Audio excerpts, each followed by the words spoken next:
Hi, and welcome to our YouTube channel. I am Amit Dutt, founder and CEO of Finasource Innovations.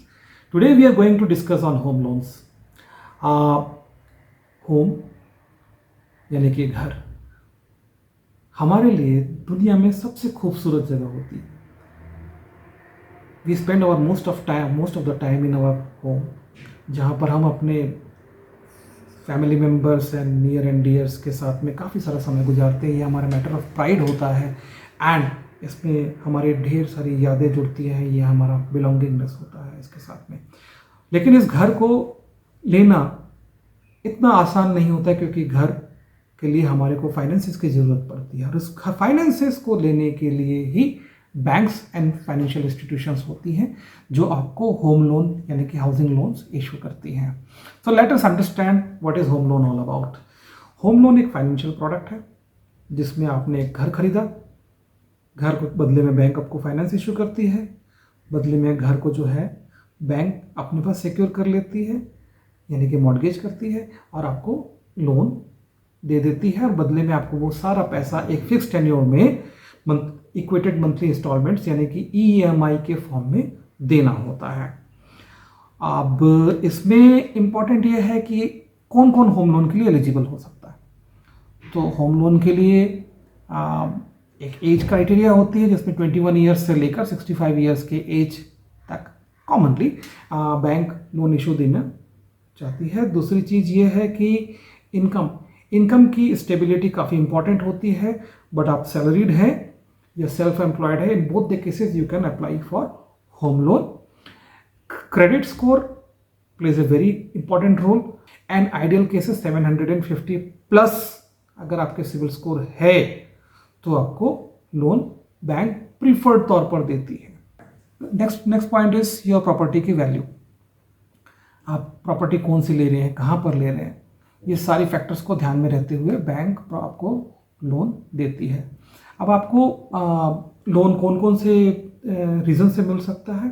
तो जैसे home purchase जो है उसके लिए case में मिल ही सकता है, चाहे आपकी प्रॉपर्टी अंडर कंस्ट्रक्शन हो या आपकी प्रॉपर्टी रेडी पोजीशन में हो या आपने कोई रीसेल प्रॉपर्टी लिया हुआ है तो आपको होम परचेज लोन मिल जाता है. अगर आपके पास कोई लैंड है, ये लैंड खरीद के आप उसमें घर बनाना चाहते हैं तो भी आपको कंस्ट्रक्शन लोन मिल जाता है. Then coming to your other requirement, जैसे कि आपके पास ऑलरेडी घर है उसमें कुछ एक्सटेंशन करना चाहते हैं या आप घर में कुछ रिनोवेशन करना चाहते हैं, इम्प्रूवमेंट करना चाहते हैं, तो भी आपको होम लोन मिल सकता है. Next is your interest rates.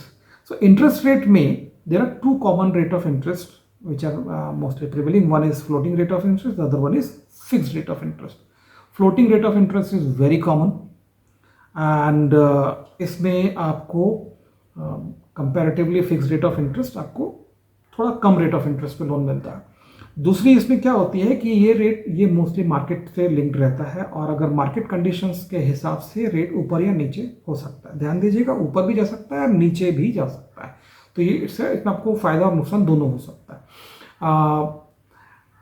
लेकिन अगर आपने फिक्स रेट ऑफ इंटरेस्ट पे लोन लिया तो वो पूरे टेन्योर पे रेट ऑफ इंटरेस्ट फिक्स रहेगा. तो अगर मार्केट ऊपर गया तो आपको रेट ऑफ इंटरेस्ट नहीं बढ़ेगा. लेकिन अगर आपका रेट ऑफ मार्केट की अगर कंडीशंस ऐसी हुई कि आपका कायदे से रेपो रेट वगैरह सब कम हो गए तो आपको उसका एडवांटेज नहीं मिल पाएगा एंड आप बिगिनिंग से ही थोड़ी एक्स्ट्रा रेट ऑफ इंटरेस्ट पे ही उस लोन को लेते हैं.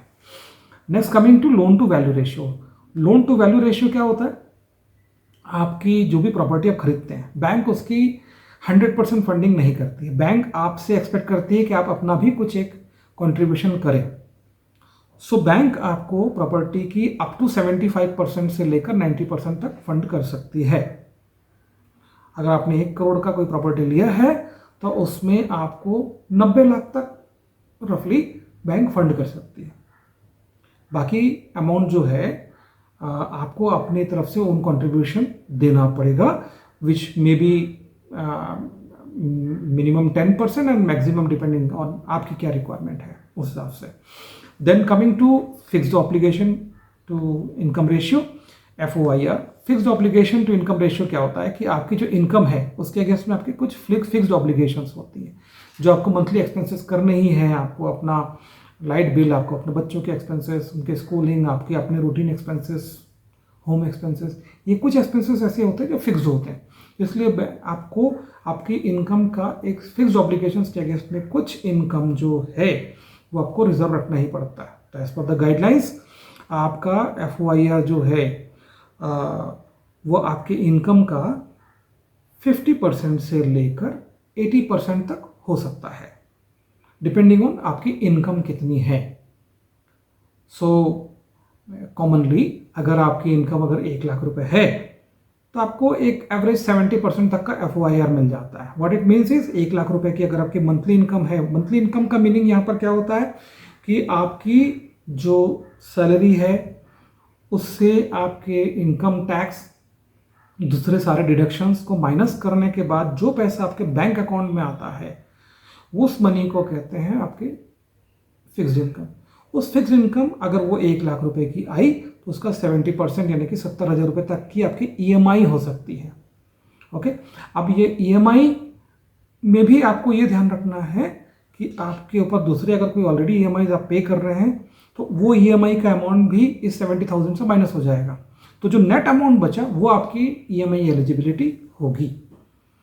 नाउ आपने इसको समझने के लिए छोटा सा एग्जांपल ले लेते हैं। अगर आपकी इनकम मान लीजिए फिक्स्ड इनकम है 1 लाख रुपए, बैंक आपको कहती है भाई हम आपको 70% का FOIR दे देंगे, यानी 70,000 हो गई आपकी EMI की एलिजिबिलिटी। आपने एक व्हीकल लोन लिया हुआ है, आपने एक पर्सनल लोन लिया हुआ है जिसमें आप दोनों को मिला के 25,000 रुपीज़ मंथली आप पे कर रहे हैं। तो 70,000 minus 25,000 is equal to 45,000 rupees आपकी EMI की एलिजिबिलिटी अब बैठती है। अब आपने लोन की टेन्योर कुछ भी ले सकते हैं, 10 ईयर्स की भी ले सकते हैं, 30 ईयर्स की भी ले सकते हैं, डिपेंडिंग आपकी क्या एज है, आपकी कैसी रिक्वायरमेंट है एंड आपकी EMI की एलिजिबिलिटी कितनी है, उसके हिसाब से, इन फैक्टर्स के हिसाब से आप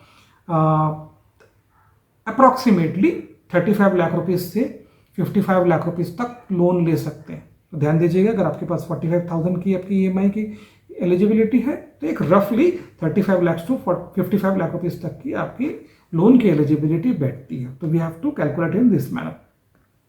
डॉक्यूमेंटेशन में आपको लगता है आपकी आइडेंटिटी प्रूफ, यानी कि आपके पैन कार्ड, आपके आधार कार्ड, आपके लेटेस्ट इलेक्ट्रिसिटी बिल, ये सारी चीज़ें लगेंगी। इसके अलावा अगर आप सैलरीड हैं तो आपको अपनी सारी डॉक्यूमेंट्स रिलेटेड टू ये जॉब देनी पड़ेंगी। फॉर एग्जांपल आपके अपॉइंटमेंट लेटर, आपकी कंपनी ID कार्ड होंगी, ये आपके पे स्लिप्स होंगे, आपके सैलरी अकाउंट का स्टेटमेंट, आपके इनकम टैक्स रिटर्न, ये सारे डॉक्यूमेंट्स बैंक लेंगी आपसे। And if you are business person, self employed हैं तो आपको बिजनेस रजिस्ट्रेशन के डॉक्यूमेंट्स, आपके बिजनेस एड्रेस प्रूफ, आपके इनकम डॉक्यूमेंट्स लाइक आपके इनकम टैक्स की कंप्यूटेशन, आपके इनकम टैक्स कंप्यूटेशन के अलावा आपके लगेंगी your income tax returns and your profit and loss account, ये सारी चीज़ें आपके लगेंगी।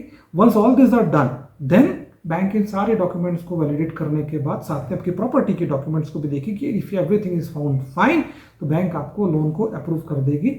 वंस आपका लोन का अप्रूव कर देगी तो आपको लोन का डिसबर्समेंट हो जाएगा। अब ये लोन का एप्लीकेशन प्रोसेस क्या होता है? लोन के एप्लीकेशन प्रोसेस 2 तरीके से हो सकते हैं, ऑफलाइन एंड ऑनलाइन। ऑफलाइन का मतलब आपको सारे डॉक्यूमेंट्स फिजिकली सबमिट करने होंगे। इन majority of the cases today specially with the nationalised banks आपको सारे डॉक्यूमेंट फिजिकली सबमिट करने पड़ते हैं।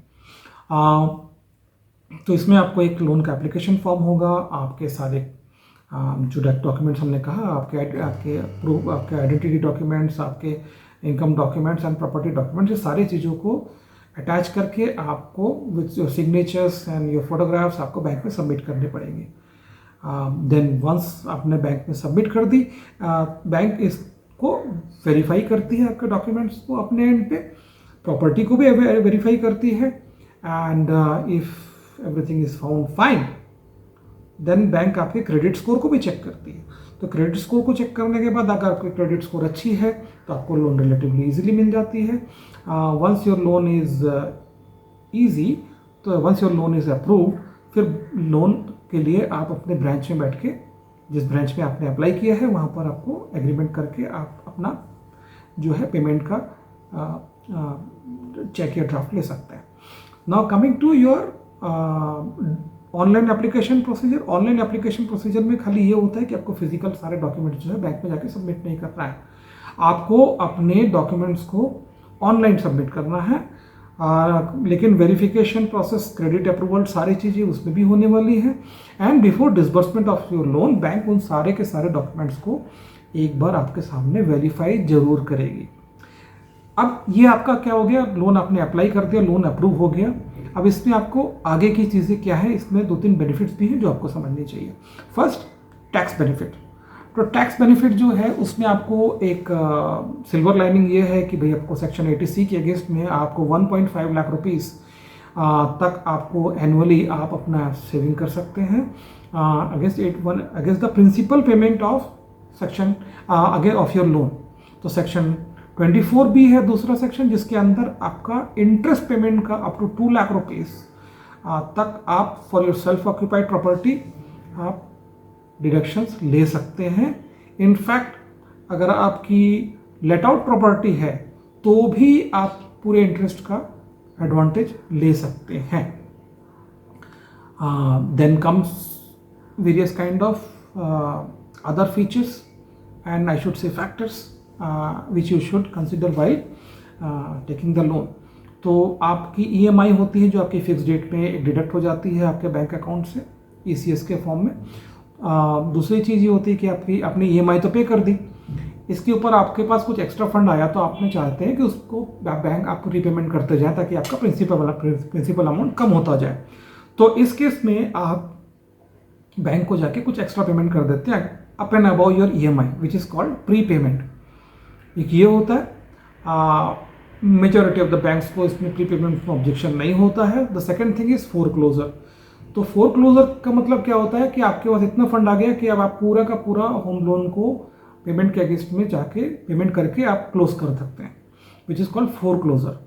तो आप अगर ऐसा आप कर सकते हैं तो आपके पास ऑप्शन होता है कि आप बैंक में जाइए और पूरा का पूरा पेमेंट कर दीजिए एंड लोन को क्लोज कर दीजिए। इन maximum of banks they do not charge you for foreclosure also. Now what are the expenses while you are applying for loan? Let us understand that. तो first thing is franking charges. तो mortgage अगर आप करते हैं, आप property खरीदते हैं, property अपने लोन के लिए जो आपकी प्रॉपर्टी की वैल्यू होती है, नॉट प्रॉपर्टी की वैल्यू, जो आप लोन लेते हैं तो जो आपके लोन की जो अमाउंट जो आप बैंक से ले रहे हैं उस लोन की अमाउंट का 0.3% महाराष्ट्र में आपको पे करना पड़ता है। सो 1 करोड़ का अगर आपने लोन लिया हुआ है तो आपको 0.3% ऑफ 1 करोड़ यानी कि 30,000 रुपीज़ आपको मॉर्गेज चार्ज के तौर पर देना पड़ता है। दूसरी चीज़ ये होती है कि आपकी notice of intimation. Notice of intimation क्या है, आपको अपनी प्रॉपर्टी का 0.5% एज नोटिस ऑफ इंटीमेशन इन महाराष्ट्र पे करना पड़ता है। अब इसमें एक अपर कैप है विच इज़ 15,000 रुपीज़। तो 15,000 के ऊपर आपको नहीं पे करना है। तो whether you are taking a loan of 30 lakh rupees और you are taking a loan of 1 crore, आपकी नोटिस ऑफ इंटीमेशन का खर्चा आने वाला है 15,000 रुपये।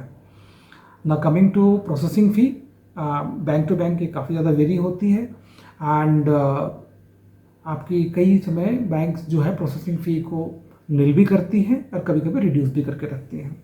इसके अलावा लीगल एंड वैल्यूएशन के एक्सपेंसेस होते हैं। आप जो भी प्रॉपर्टी खरीदते हैं बैंक उसके सारी लीगलिटीज़ चेक करती है एंड उसकी वैल्यूएशन भी करके देखती है कि ये प्रॉपर्टी की एक्चुअल मार्केट वैल्यू क्या है। तो वो उस चीज़ को भी आपके लोन अमाउंट से बैंक लिंक करके देखती है।